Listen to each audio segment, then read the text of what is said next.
parle de plus en plus du jour où les robots partageront notre quotidien. Mais comment pourront-ils se rendre vraiment utiles? Quelle aide pourront-ils nous apporter? Avant de répondre à ces questions, il faut d'abord leur permettre de comprendre notre environnement et d'interagir efficacement avec les objets et les gens qu'ils croisent. Un problème difficile à résoudre car il faut pouvoir détecter que de nombreuses configurations du monde correspondent en fait à la même situation.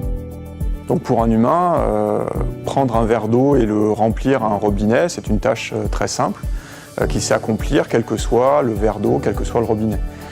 Pour un robot, cela reste un défi. On a besoin de connaître à l'avance et si on ne le fait pas, le robot ne fonctionne pas parce qu'il ne sait pas faire face en fait à la variabilité des environnements auxquels il peut être confronté.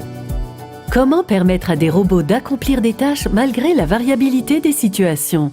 C'est la question que se posent les chercheurs de l'ISIR, l'Institut des systèmes intelligents et de robotique, un laboratoire commun entre Sorbonne Université et le CNRS. Ces chercheurs travaillent au sein du projet DREAM, un projet de recherche fondamentale qui implique plusieurs universités européennes.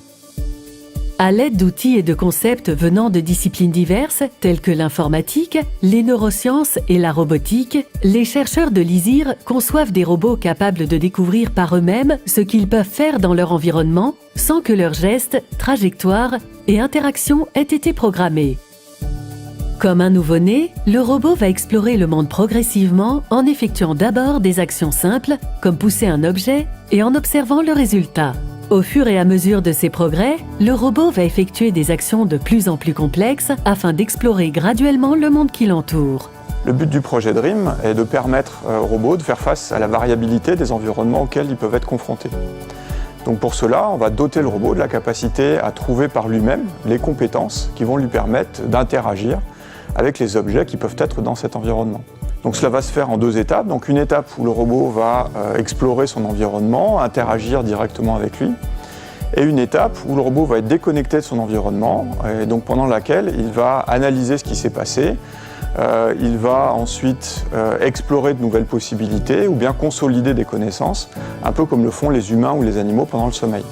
Après une période d'exploration, le robot dispose maintenant d'une représentation partielle, incomplète du monde. Il sait identifier les objets qui l'entourent et va alors apprendre à les manipuler en essayant un grand nombre de gestes différents pour trouver le plus adapté à la situation. Que ce soit pour un robot ou un humain, l'éventail des situations possibles est infini.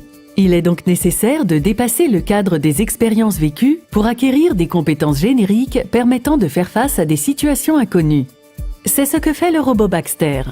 Après l'avoir laissé explorer ce qu'il était possible de faire avec une balle, nous avons décidé de le récompenser s'il parvenait à lancer l'une de ces balles dans un panier. Il a suffi d'une poignée d'essais pour que le robot réalise la tâche demandée, et ce, même si nous déplaçons le panier. Dans l'exemple sur lequel nous avons travaillé, le robot va chercher à lancer des balles, et il va donc chercher à les lancer à des positions les plus variées possibles, ce qui va lui permettre d'avoir un répertoire assez vaste dans lequel il pourra puiser en cas de besoin lorsqu'il sera confronté à une situation qui nécessite ce type d'action. Pourquoi ce robot apprend-il si vite? Baxter avait déjà découvert comment lancer la balle à de multiples positions. Il ne lui reste alors plus qu'à adapter cette connaissance à la position visée. Ces travaux sont un exemple des possibilités permises par l'intelligence artificielle, qui connaît depuis quelques années une explosion sans précédent. Ces expérimentations visent à construire des robots capables de s'adapter dans un monde ouvert, dynamique et parfois imprévisible, le nôtre.